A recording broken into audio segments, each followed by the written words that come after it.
with this Red Draven, where if Red Draven wins combat, he gets a gold gear token, and then he gets +2 when he's attacking or defending. So kind of the safer play, no real downside to that particular champion.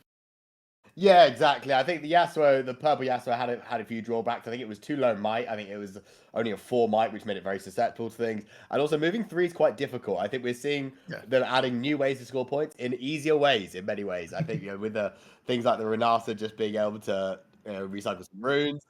So we've got some nice stuff there. And I think with that we are ready to hop straight into the game. Okay, and looking right from the get-go, it looks like we've got Reaver's Row being the choice here for Boots and Cat. And for Silent, Power Nexus. So one of the new battlefields that have come through. We were talking about Renata Mastermind, sort of the chosen champion, having the ability to score an extra point by burning 4 energy and 4 power. But Power Nexus as a battlefield, kind of similar. You don't have to pay the energy cost. You just have to recycle 4 when you hold to score a point. So imagine what you can do with the Renata multiple times, scoring 2, 3 points on the same turn. Absolutely, yeah, really cool battlefield here. People's already obviously people cooking up various tech with this. You could combine it with Time Warp, and if you have like 8 gold gear tokens, you can win the game from like 4 points. But I think that might be, I don't know if we're quite going to see this yet, but certainly a very, very cool card. Right from the get-go, though, it's just Raven Bloom spam coming out from Silent, which is a little bit interesting. I was expecting more, token spam to come through because of sort of Yellow Renata allowing them to come in ready. Soraka being a card in set 2, which orders access to, which kind of protects weaker units, but instead kind of just going with the Raven Blooms, securing that power nexus early, whereas we're seeing Boots and Cats with the overzealous fan. I mean, I feel like there's not a lot of great 2 drops necessarily, and Overzealous Fan, kind of a defensive one to be able to hold those sort of positions when something's crashing in. Absolutely, absolutely. I think, some things don't change. Raven Blue Student, one of the most staple 2 drops in set 1. Still going to be good in set 2. We know that for sure. But yeah, we do see our first gold token shown in here as we've held the first battlefield. I do like the use of these hidden cards. We saw with the yellow, with all the decks that we have, things like the hidden blades potentially and other things like that. Yeah. So hiding cards is not a new thing for yellow, but certainly still a very, very powerful ability here. We can see we are just really setting up an absolute fortress now with Electring Yordle as well to take us up to 3 units and 6 current might. I'm kind of curious how Boots and Cats is going to break this. Of course, having the Fury color does give you access to things like Darius, where you can use the Trifarian one, buff him up, especially if you see something like a Cleave come through. Or the new one that's coming in to sort of replace Cleave, I believe, was Blood Rush, where you could, where it's 1 cost, Assault 2, and you can repeat to pump that up. And here we go. We're seeing that coming through. Not on the Darius, though, on the Draven Vanquisher. So as you mentioned, Ollie, that blanked out card is Red Draven. Exactly. So if we do conquer, if we win a combat, we'll get a gold gear token. We are just going to move it in here, 8 against the 6. Potentially very susceptible to things like Hidden Blade. We're actually going to see a Face Breaker come through, which is a really cool tech. We didn't see a lot of that in set 1. I mean, unless you've played Leona, but personally, I haven't played tons of it. But very cool card. You get to stun a unit. I think people are really catching on nowadays to how powerful the stun can be. I think we saw it a lot with some tech into Annie. A lot of green decks run things like Rune Prisons now as well, which just completely negate an opponent's big attack, which is some really cool tech to see. And it's actually quite interested in seeing the increase in use in Phase Breaker, especially as we are heading towards the end of set 1, because set 1 had a lot of sort of 1-turn buffs, whereas in set 2 we've got a lot more gears, and gears are permanent, so it's kind of a 1-turn stopper. We did see it kind of stopping Draven from crashing, and we do see the Darius we're talking about, Ollie, but not used offensively, not being set up. Instead, using to kind of hold and defend on that Reaver's Row. So Reaver's Row allowing you to pull back 1, and I guess you don't really care about the overzealous fan. If anything, you might just kill it in order to use almost like a fight or flight-esque style with that overzealous fan. With the Reaver's Row, it does feel a little bit of overkill to protect the Darius. Well, one thing I do like, I think with the overzealous fan, if you do use his ability and push a unit back, if that ends the combat, it does count as a combat win, which I think is one of the strongest things that Draven's looking at. But nowadays, when people started reading how his cards work, you immediately come to think of things like fight or flights or overzealous fan, where all you actually have to do, you don't actually have to win the combat, you just need to push them away from the combat. If you can make them run away, then that also counts as a win. So I think that just makes a lot of sense, setting up a good fortress. And then with the Darius next turn, you can always retreat it, play 2 cards, and it will ready itself again. So you've got some nice flexibility there. We are seeing, this is another one of the really talked about new cards, which is the Ferris Forerunner. So when it dies, it's got Death Knell, play 2 3 mech tokens. Obviously, going to be a staple in things like Rumble, but also I'm just seeing a lot of general hype around this card as well for all sort of red decks that can get access to it. Yeah, I do feel like it doesn't necessarily fit the idea or the theme of a Draven deck. It's not that particularly aggressive, but as you said, it's just such a generically strong card. You're paying 6 energy, 1 power cost for effectively 12 might, although it doesn't come all at once, but it's effectively kind of 6 might twice over.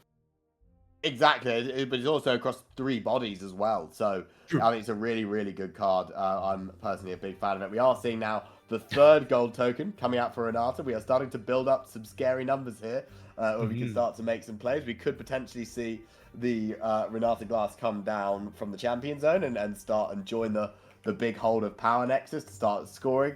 And Draven is going to have to start breaking the hold here, because it's not like set 1 where you could go, okay, we're going hold for hold, we're sort of staying on point tempo. Next turn, Renata will have 4 gold tokens, so they could potentially trigger Power Nexus, which would help get them even further along and closer to that victory. Okay, and we do see Silence just continuing with that gold generation. Now, you kind of mentioned the fact that there's a lot of gold ready to proc the Renata abilities, but she does have to hold. And you look at what Silent has to hold with right now: double Ravenbloom, lecturing Yordle. You know, you add in this new Honest Broker, but the Honest Broker, again, a lot of these are for their immediate effects. You compare that to the Ferris Forerunner and the Darius Treferian, who's already ready there. If you get the buff onto that, you know, that's an easy 13 power to swing through. And I'm a little bit concerned for Silent. There's got to be a lot of combat tricks to come through to 4, 6, 7 energy up. So there's the potential for a lot of the combat tricks to come through. But is it enough to stop Boots and Cats from just smashing in right now? Yeah, exactly. We're starting to build up a big board here. We've got the Forerunner at 6. We've got Darius coming in. We'll swing for 7. Draven's coming in. Oh, we're sending the house. Jeez. We are sending absolutely everyone. We've even ganked across with the Ferris Forerunner. I'm not... How have we done that? Oh, so we played the Gem Jammer to give it ganking. Yeah. So we moved across. We're even using the Draven ability to recycle runes to give it extra might. We are really swinging in with everything here. We've decided now is the time to break this hold. Yeah, I'm actually rather curious too. With the overzealous fan, I wonder if it's an overzealous move to move it across, because the effect is only when you defend. When you're attacking, you can't just kill the overzealous fan. So they really just want the additional 2 might. Just in case of said combat tricks we were talking about. It's worth noting as well that Boots and Cats moving in early, there's a lot of energy still up there. What's that? 2, 4, 6, 8 energy up there. We already saw 1 blood rush come through. I wouldn't be surprised if there's more to pump up even more might. And this is the concern I had when I saw Silent setting up this board. Yeah, you got a lot of energy, but can you actually hold against the raw might that Boots and Cat has as a Fury deck with a lot of combat power? Absolutely, absolutely. Getting very intense here. We are seeing 2 recycles come through, and we are seeing the hits of the hostile takeover. Ooh. I don't think that he can do that, can he? Because it's not an action. Am I going mad? No. It's a hidden, so a hidden gives it reaction, but it wouldn't naturally have it. Otherwise, I would have thought. But maybe I'm wrong there, or maybe chat will know better than I. But we are seeing the hostile takeover come down to potentially play, and then the double flash away. Interesting, just to stop the hostile takeover from taking the body there, which is some very cool tech. So we will see the Forerunner most likely get sacrificed here. The Darius has actually re-readied himself. And then we can see they are now just reading the card quickly. So, yeah, and it looks like there'll be a learning curve. There'll be a learning curve with set 2. We're all aware of it. But from my reading of it, given I know hidden from my knowledge gives it. I am seeing from chat that it's saying it seems illegal and then it is illegal. So that does make a lot of sense, because hidden gives we can see we're running it. We're turning it back. We're running it back. That makes more sense. I was looking at it going, I know cards from hidden give them reaction speed, but if it doesn't say reaction when it's not hidden, it's not a reaction. So that makes a lot more sense. I did think it seemed an incredibly strong card to play at reaction speed. Yeah, that'd be It looks absolutely like we just massive if you reset could do that. everything. We're gonna get a couple of runes back, so no harm, no foul. At least it was noticed nice and early. But yeah, there's enough confusing rules in this game that people were still getting wrong, even towards the end of set 1. So I'm sure all the new stuff with set 2 is going to have its own handful of issues. But good of the players there to pick up on that and just keep things correct so we can keep it moving. Yeah, and it's worth reiterating, folks, this is the first Runes and Rift Set 2 tournament coming through. It's one of the earlier sort of online tournaments, so it's perfectly normal and understandable that there are some mistakes. So that was the hidden card. All it looks like Wages of Pain being used instead to just deal the 3 damage. They're going to kill the Overzealous Fan, take away the little bit of an extra might. There we go. That's Nick's combat trick, Smokescreen to come through. And got to remember as well, all these spells, they're going to be buffing up these Rivenborn students so that the overall might be enough at the rate we're going to get over this hump. Right now, they're going to be sitting at 1 Smokescreen resolves, 4, 4, 2, and 2. So that's 12 might total, but the reduction from the Smokescreen, I think, is really going to be what's pushing them over the edge here. Yeah, exactly. I think one of the key things we are going to see the Flash net come down now as a potential retreat to pull away from this. I think it is so scary when you're going into double student because every spell they play is a +2 as well. So it can get out of hand very, very quickly. We are seeing the gold token come through. The Darius will ready itself. We've retreated. Did we flash back the Ferris? Yeah, the Overzealous Fan as well, by the looks of it. Yeah. And we are seeing a double smoke screen come down here as well, which will give the students up to 5. Darius will go down to 3. So we're now swinging 9 against a lot. We can take out the Yordle. We can take out the Honest Broker. We can take out one of the students. It's currently 9 against. Yeah, that would work. If we wanted to do it that way, that's probably the best way. And then we will get the 2 mech tokens as well. And we are seeing a Vital Flight come down against the Ravenbloom students. So that means we can now trade out with the board, assuming Renata doesn't have yet another answer. But this will trade everything out, which would be good to at least stop the holds and stop the gold generated coming through for the Renata player. Yeah, and it is kind of critical that, Boots and Cats unfortunately doesn't have anything else readied up to move in, because it's so much easier for Boots and Cats to defend than to attack. Renata kind of really good at just defending for the most part, whereas attacking wise, the options are a little bit more limited. Seeing another fight or flight come out. So, always we were just talking about the fact that defending's a lot easier. It might be enough now to actually keep something alive on the board. That a reminder, Overzealous Fan's ability, you can just kill it when it defends. You may kill it to kind of move something. So it can't proc from base necessarily, I don't think. But still, having those options, being able to clear off someone of those Ravenborn students, I think is a strong option for Boots and Cats here. And I'm curious to see how Silent's going to be pushing up next turn. Absolutely. So yeah, we see the Draven does finally get there. That was a lot of back and forth in that. It was very cool, but we did see interesting from Silent there to choose just to put everything into the Darius. Didn't want to kill the Forerunner and give him the mech tokens. So we're going to keep them up as well. I think we should have spawned a. We just redrew with the Draven ability. Sorry, of course, which is cool.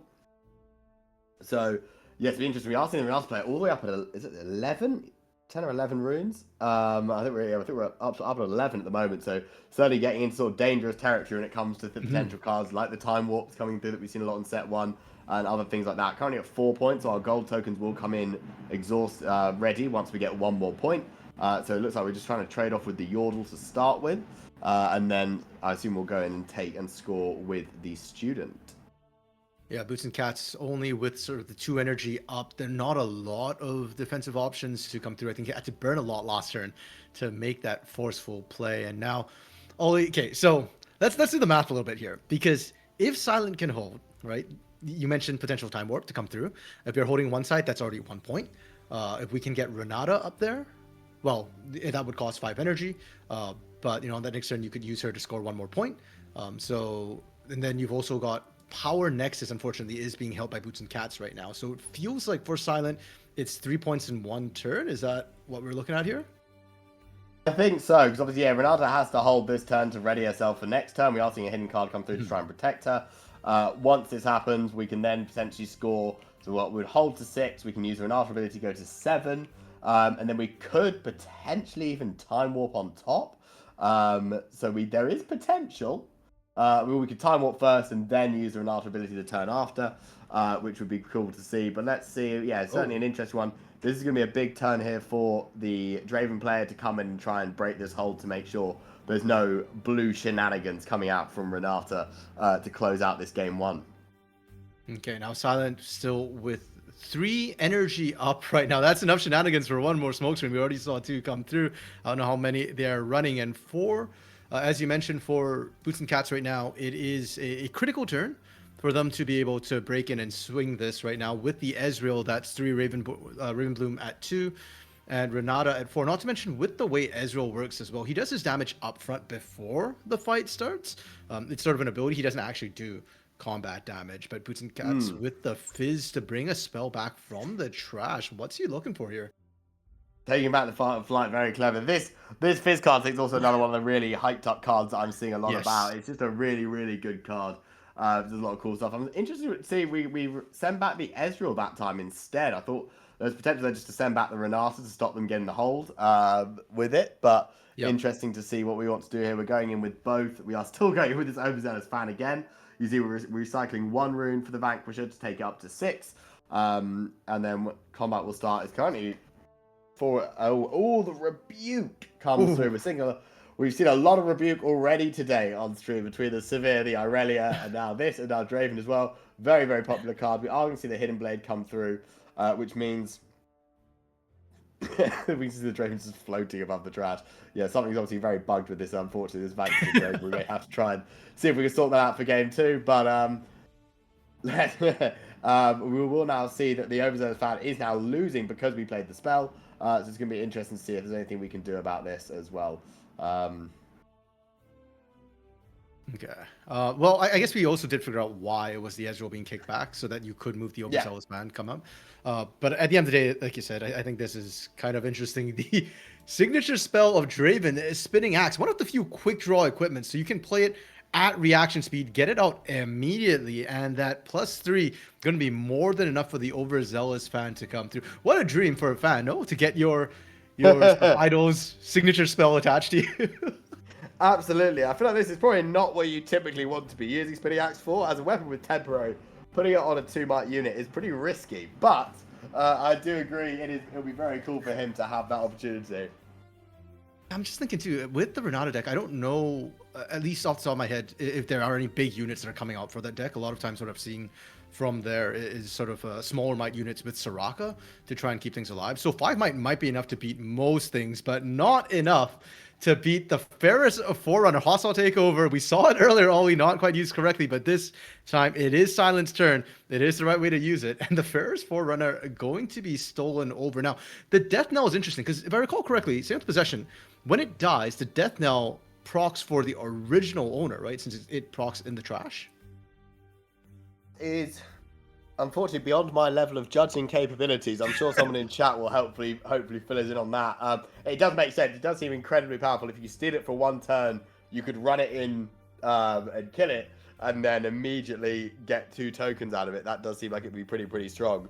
But certainly it'd be interesting to see. Because maybe we send it back at the end of the turn, if I'm not mistaken. Lose control of that unit and recall it at the end of the turn. Okay, so at least recall it to base. But yeah, this is starting to look a little bit dicey. We're up to 6 points. But so is the Draven. So if we don't do anything about this current setup, they'll just get the Forerunner back. They'll hold with the Overzealous fan, and that will be game. So let's see what tricks we have left up our sleeve. Only 2 cards in hand for Silent Knight. We are seeing the Renata come back down onto the field, and we've got 1 card left to try and see what we can cook up. Yeah, I don't know how I feel about this one, Ollie. The Hostile Takeover, I'm not sure it really achieved anything, because even if you readied it, it's not like you took that field, but it's going to be returned the turn after, and things get dicey. I feel like really at that point, you're really just trying to hold as much as you can. But when I think of sort of the Fury options and Chaos options, that particular combination, Fury has things that accelerate. They are really good at attacking, and Chaos has always been the domain with the most movement. So as long as you can get any sort of unit down, and considering that Silent only has sort of the 1 card in hand, 3 energy up, it does feel like Boots and Cats is in a pretty good position to be able to try and capture that power nexus right now. Absolutely, yeah. I don't think that is exactly the premium spot for Hostile Takeover that you really hope to achieve. Just stealing a unit to get on the battlefield, and then the opponent comes swing straight back in against you as well. So yeah, I'm not sure that is the dream scenario for that card. But I think, it gets to the point where sometimes needs must, as they say. So let's see what we're going to do. We do have the blue Ezreal that obviously doesn't do combat damage, but it can you can pay a blue rune and bounce it back. So it's kind of like his Arcane Shift from League of Legends, if anyone's familiar, which again, another nice homage to the lore, which I really like with Riftbound. I think they've done a very good job with this set of having a lot of sort of very lore accurate things happen. Does mean we will now trade with the Renata unless we have something hidden up. Oh, it's the second act. We've pressed Q again and we are ready to go. This should be enough to take us over, and that will be game. I believe it'll take us. Looks like we are resetting. Yep. Oh. Yep, that's game one. Yeah. Okay. This is a very slow scoop. It's just moving one thing at a time. But yes, indeed, that is a scoop. So that will be game one to the Draven. Very nice, clean game there. We saw a lot of good stuff come down. I think Renata probably didn't have the greatest situation there, but certainly from the Draven side, once you start getting those Forerunners, the Dariuses, we saw how good the Fizz was in that scenario, being able to grab back the fight or flight. Up there and keep the Renata alive. The next battlefields will be interesting too, because no more Power Nexus. So might not see that sort of 4 to 8 point rush. The threshold might go up a little bit, but again, with the time warp with the Renata class, I still think 4 is doable, albeit a little bit tougher. Yeah, well, we are seeing a very interesting battlefield come out from the Renata here. The Bandletree. This may be the first person ever to play Bandletree not named Teemo. But going to be interesting. We did see a couple hidden cards. Obviously Hostile Takeover, as we learned, can be played from hidden at a reaction speed. So we do have that. We saw things like Wages of Pain, and we saw Hidden Blade. And Facebreaker. We saw all 4 in game 1. So we saw 4 different types of hidden cards. So it does mean at least Boots and Cats will be guessing a bit later on when we do start to see it. And we are seeing everybody's favourite little guy, the brand new Plundering Poro that was actually leaked by Dave in the TFT announcement video when he was for set 16 when he was dressed up as a pirate, which was a very clever little leak. People jumped on that straight away. But yeah, I think this guy's really good. I think this Poro is fantastic. I'm a big fan of Poros in general. I've got a little Poro behind me that you might be able to see in the background that I got a few years ago. But yeah, I'm a little big believer. And we see the Bandletree come straight into play. Bang, 2 hidden cards on turn 2. Just no fear whatsoever. It does mean we're down to 2 runes, which is a little scary. But assuming we set up a nice hold here for a while, it does make sense. Because obviously with Renata spawning a gold token every turn, should make life nice and easy for us. Yeah, and with the Plundering Poro that, you were really talking up there, Ollie, you get even more gold generation to come through, right from that get-go. So hopefully that'll pay some of the power costs, though it doesn't help with the energy. To be fair, Silent, down to 3 cards already might not need that much energy from the get-go. I feel like a lot of the order mine cards play around sort of 3-4 energy marks, so not the most detrimental start to the game. Garbage Grabber, holy what? Okay, I'll say this. I actually do run it in my Victor deck quite frequently, Garbage Grabber, but this early on, you don't have enough trash to use it. Yeah, that seems like an interesting... I can honestly say I've never seen this card. I didn't know that was that's an Origins? I had no idea. Yes. I honestly, I don't think I've ever seen this card. I genuinely say this. Recycle through your trash. I mean, it's card draw. We saw Renata run out of cards. It is going to be slightly problematic. Does it just not work when we have no trash? Is that the issue? Right, yeah, you need 1 energy, you need it ready, and you need 3 pieces of trash. If there's no garbage to grab, then you don't get to grab anything. Meanwhile, Boots and Cats is just up with the tempo. Less impressed with that one, I've got to say. We are about to come in here with we're still tapped. We've got 2 hidden cards yet. We've chosen to play the Hidden Blade from hand, which is interesting. But I wonder, just keeping the mystery alive, it's just going to work as well. So that's the Draven taken care of. So that's a really big unit that's lost for the Draven. We saw how impactful it was in game 1. So nice just to see that be taken care of. And everyone's having PTSD immediately from Origins. But we are seeing the Kaisa survivor. She has clearly survived Spiritforged, and she is back in play here, ready to go.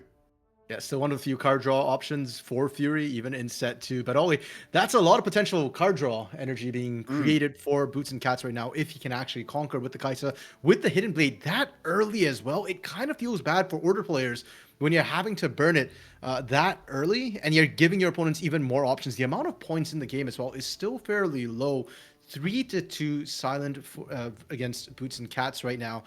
we talked about how, yes, there's a way to quickly generate the points, but even for Silent, you kind of want to be closer to that 5 point marker. You need more gold as well before you really want to go for that spike. So a little bit of a risk that he's taking right now to remove that early Draven and give more options to Boots and Cats. Absolutely. I think it was just a more of a situational priority. You know, we can, if we lose that battlefield, we're then sat there with Garbage Grabber and 3 gold tokens in our base. So I do agree. I think sometimes you just have to bite the bullet and say, I know it's not ideal, but this is what we have. This is the situation we find ourselves in, and we have to deal with it. We are going to see the good old Fizz come down. Is this going to get? Oh, this could be cool. Bring back the Blood Rush, I'm guessing. And then you get ready to go in with the Kai'Sa. I don't even know if there's any other spells in the trash to take. I assume it's just the Blood Rush, but we are seeing the Blood Rush come through. We are going to repeat the Blood Rush as well, which is very cool. And then we can come through and swing again 8 against 4. Let's see. I'm sure now we've got to see one of the hidden cards. The problem is with the hidden cards that we know of, most of them don't care about your might. From hand, Facebreaker. Okay.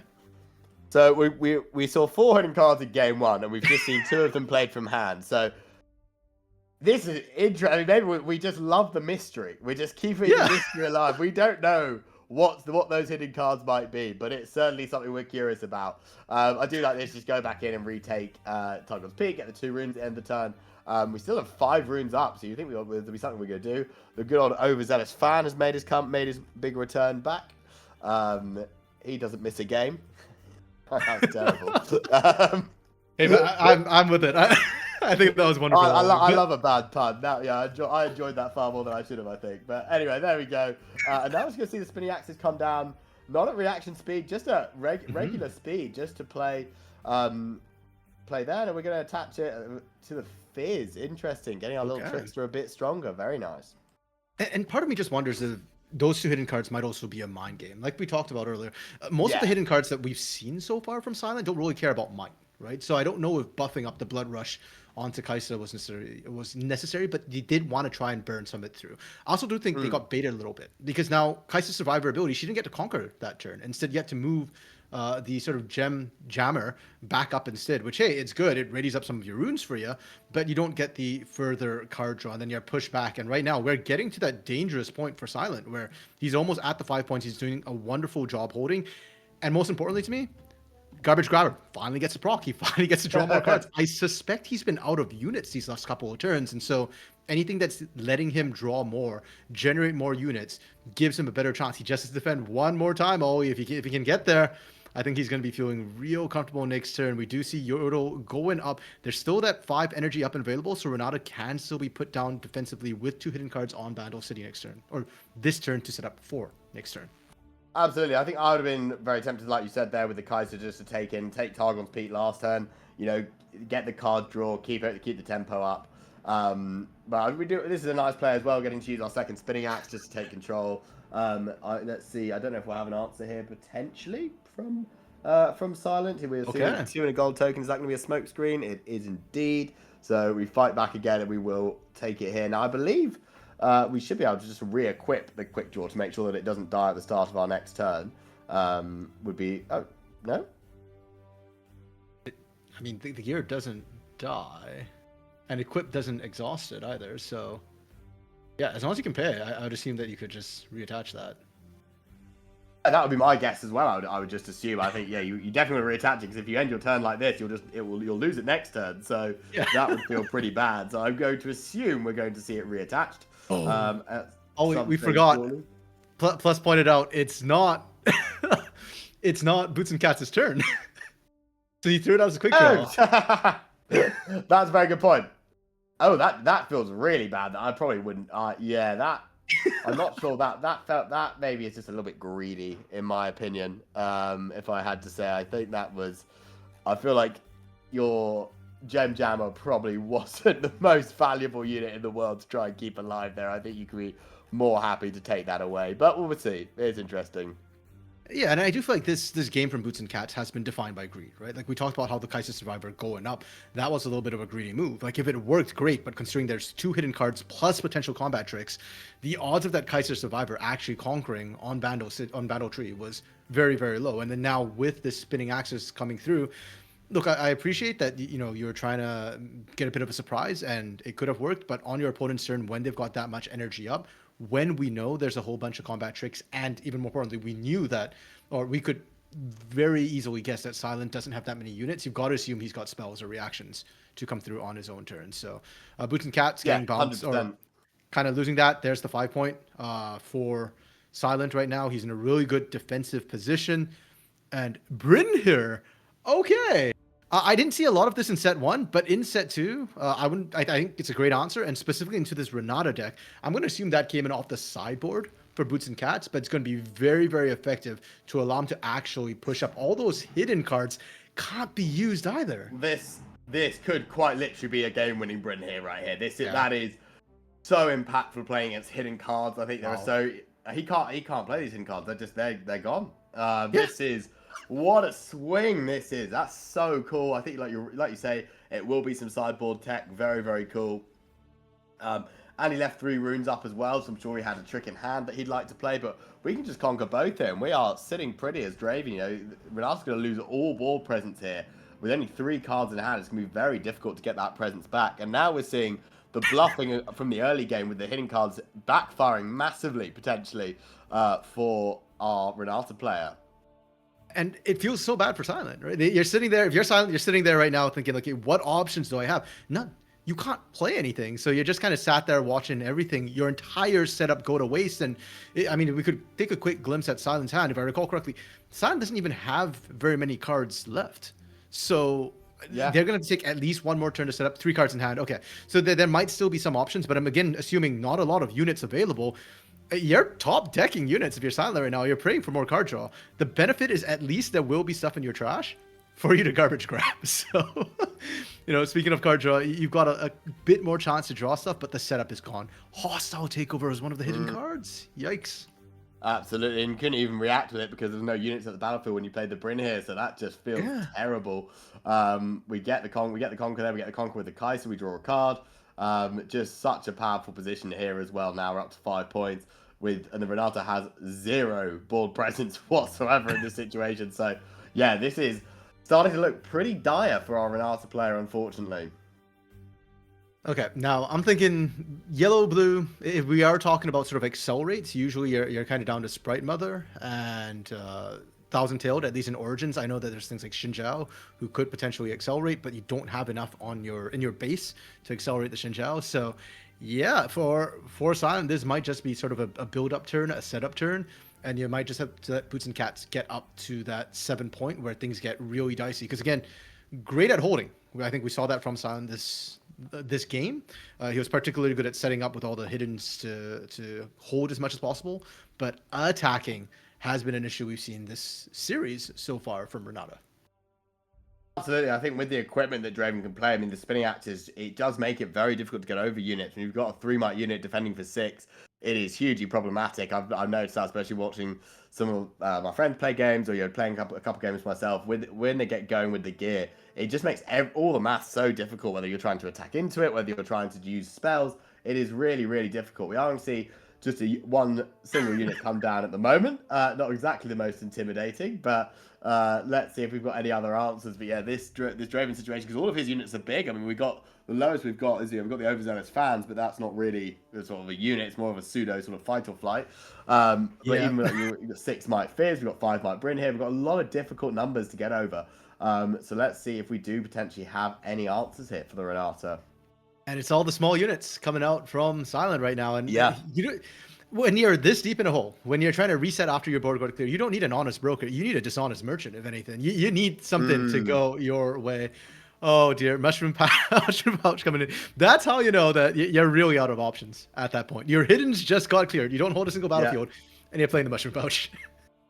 No, absolutely, definitely not looking good, unfortunately, for our Renata player here.